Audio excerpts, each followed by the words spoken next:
Welcome to my India's only free education channel. Kindly subscribe, like and share to the needed one.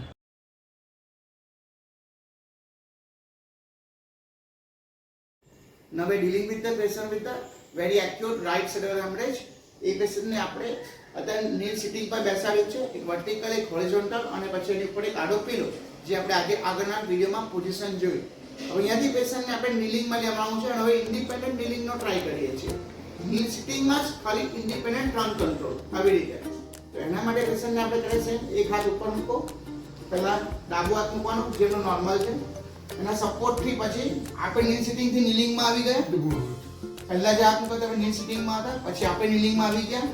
પછી પેશન્ટને બીજો હાથ મૂકાયો જે અફેક્ટેડ સાઈડનો છે, રાઈટ સાઈડનો. હવે પેશન્ટને કહેવાનું છે તમે ધીરેથી ઘૂંટણ પર ઊભા થાઓ, આગળ આવો, યસ, ધીરેથી આગળ આવો, પેટ આગળ કરો, જેટલું બને એટલું પેટ તમારું આગળ કરો, યસ. પેશન્ટને કઈ છે સ્ટેજમાં નીલિંગમાં જવા પ્રોબ્લેમ થાય, નીલ સિટિંગ ટુ નીલિંગમાં, તો આપણે થેરાપિસ્ટ તરીકે આપણે સ્ટેન્ડિંગમાં આવી જવાનું, હાથ ત્યાં જ રાખવાનું અને પેશન્ટ કહો તમે પેટ આગળ લો. હવે તમે ખાલી પાછળ બટક સ્થિત ધક્કો મારશો,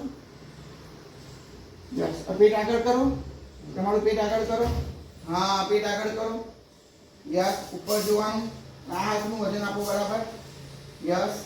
ટટ્ટાટ, પેટ આગળ, યસ. હજી પેટ આગળ, વેરી ગુડ. તો આવી રીતે પહેલા આસિસ્ટેન્ટ નીલિંગ કરાવવું પડશે. ધીરે ધીરે આમાં કંટ્રોલ આવશે, પછી પેશન્ટ ઇન્ડિપેન્ડન્ટ નીલિંગ કરશે. તો આસિસ્ટેન્ટ નીલિંગ કરવાની આ ટેકનિક છે. ફરીથી એકવાર આખો સિક્વન્સ જોઈએ. હાથ નીચે મૂકી દો, યસ. રિલેક્સ, બ્રીથિંગ કરી લો. આ કોઈ આપણે કેવી રીતે નીલિંગમાં ગયા ફરીથી એકવાર જોઈએ છે, બહુ ઇમ્પોર્ટન્ટ સિક્વન્સ છે.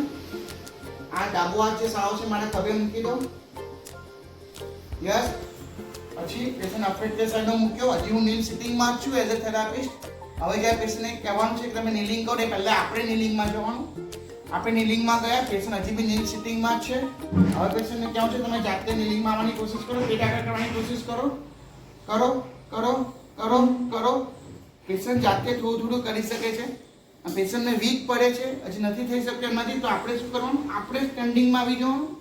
હાથ બંને એમને આપણે ખભા પર જ છે અને પછી કહેવાનું પેશન્ટને ધીમેથી પેટ આગળ ખેંચો, પેટ આગળ કાઢો, પેટ બહાર કાઢો, યસ. જેટલું બને એટલું આગળ કાઢો, યસ. અને ઉપર સીધા ઉભા રહેવાનું. આ હાથથી પણ જુઓ, વજન આપો, યસ. કમર એકદમ સીધી, યસ. અત્યારે જો પેશન્ટ ઇન્ડિપેન્ડન્ટ કરે છે નીલ સિટિંગ ટુ નીલિંગમાં, ખાલી આપણા હાથનો સપોર્ટ છે, નંતર પેશન્ટ બેલેન્સ મેન્ટેન બી કરે છે. ઓકે, ઉપર જુઓ, પેટ આગળ રાખો, પેટ આગળ રાખો અને ટટ્ટા કરવાની કોશિશ કરો. Yes, this is the way how we teach from kneel sitting to kneeling for the ataxic patients or the neurological patients માટે. બહુ ઇમ્પોર્ટન્ટ છે. ઇનિશિયલ કંટ્રોલ ઓછો હોય તો આ બધી પદ્ધતિથી જ એમને કંટ્રોલ લાવવો પડશે. અને આ બહુ ઇમ્પોર્ટન્ટ સિક્વન્સ ઓફ એક્સરસાઇઝ છે. ઓકે, હવે ધીરેથી બેસી જાઓ. Yes, this is very important exercise from kneel sitting to kneeling. અને એ ટ્રાન્સફર કરવાની પદ્ધતિ four cerebral ataxic patient. Thank you. Thank you for watching.